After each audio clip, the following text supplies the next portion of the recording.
Thank you. All right, let's move on to the updated agenda, number 8.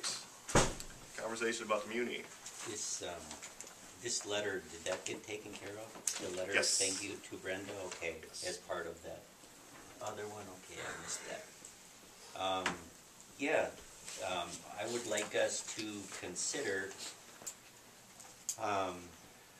formally, because of our past history and the numbers that we're going to be looking at this past year with the municipal liquor store operations, I would like us to make it official and close the on-sale portion of the municipal effective January 3rd, 2011.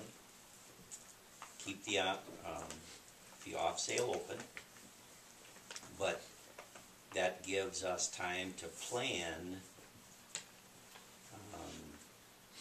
for the employees. It also gives us time to go to create a committee, a search committee, that would go out and look at the possibility of maybe finding somebody that would want to run or lease that operation, as long as it meets the criteria that it needs to meet, that I understand exist with the FEMA funding of that building. But we need to start exploring our options. We can't just keep postponing a decision as big as that and keep racking up a bill on the citizens' dime. So we need to get some answers, and we're not going to get answers, I don't think, until we make a decision. Terry, we had talked about the muni. If you have, excuse me, I talked to you about a few things to do about the muni. You have anything to report on that? Well, certainly can be researched to determine what you can and can't do with the FEMA funding. Also, you have to look at what you can and can't do with the municipal liquor situation that you have with your, you're the only off-sale. You're not a split liquor community in that sense. There's no other off-sale available, so you have to look at that. You have employment issues on what your employees, and you have union issues. I think some of them are union employees, so, Kathy, are any union down in the muni? So Mr. Bunky's all point of is... them, or just... Four of them. Mr. Bunky's point is well taken, that maybe you should appoint a committee with the appropriate people on there to start looking at these various scenarios and get answers. And I would hope that you could have answers for those prior to your public hearing that I think is already set for December. December 27th. But no, there are a lot of contingencies that have to be looked at.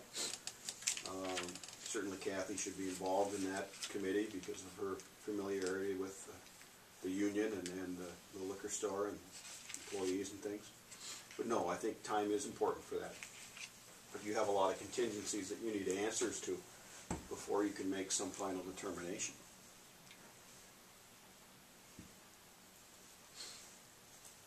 Have you checked with your FEMA contact, where is it, Minneapolis? The guy that you talked to about what the rules are for that building? Yeah, as long as we own it and operate it and are responsible for it in a public facility. It was designed, they replace form and function.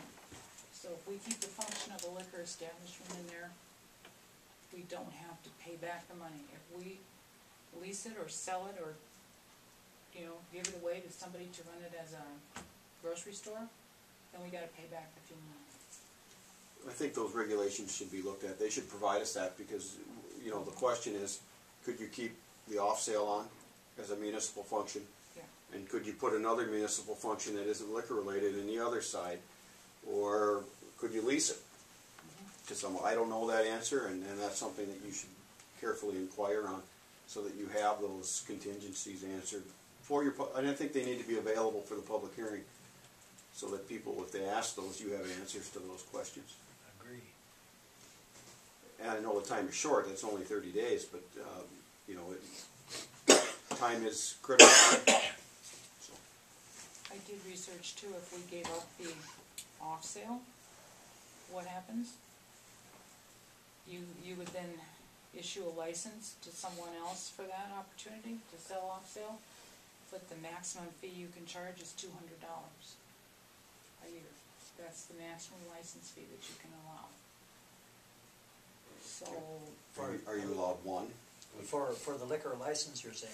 yeah, off-sale liquor license. Are we only allowed one, or I'm could not we sure. allow more than one? I'm not sure if you could, I'm not sure, but I asked this back when we were, right after the flood, and we were looking at putting up a temporary place elsewhere, and they said if you give it up, the most you're gonna get back is $200.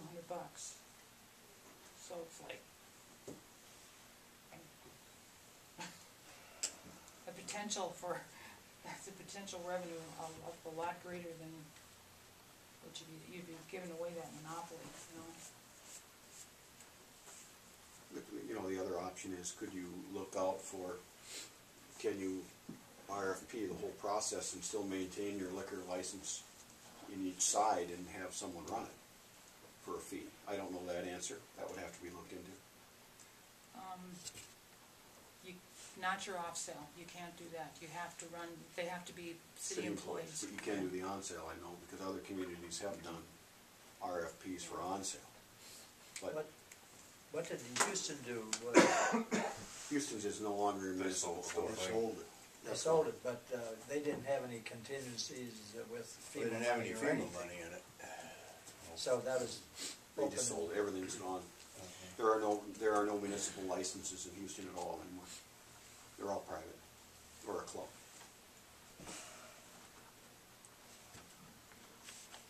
So you should, I would suggest then that you appoint a committee, come up with these different scenarios that you want research on, and get people assigned to get those answers to you very quickly. Is it acceptable to put that on the liquor store subcommittee? I put towards the liquor store subcommittee. Terry, would you like to put We'll those? have numbers before our next meeting, we've already talked about that before. You know, I don't know what those are going to turn out like. I haven't been talked to Diane, so. Could you email your concerns 10th. to, everything you've got, everything you've questioned, could you please email them to Mr. Hansi? I think we need to come up with an inclusive list, so Yes. I can get them to Kathy, and she can incorporate those into her thoughts and concerns. Council members, if you have any thoughts, use her as the clearinghouse so that we can get an extensive list to the committee. I don't want to miss something that you might have a concern on, but I can give you the concerns I have, and Kathy can compile the list. Because we'll be having a meeting on the 9th, so, for liquor board. And I think we need to look at everything at that point. That's going to be a pretty wide open meeting. You also will get a comment from me that maybe the union could be asked if they'd be willing to look at concessions if they were to keep the facility open. You know, I don't know. I mean, those are things that you all need to flush out. If labor is your biggest expense, and you're having this discussion, you might as well ask all of the questions to determine what. I think we need to open all the doors on this one. I mean, it's, you just ask the questions and see what happens, and have the answers potentially there for your public hearing. So don't be afraid to ask, is what I guess my point.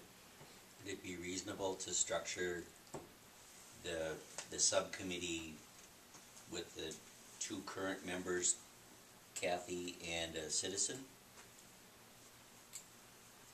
at large?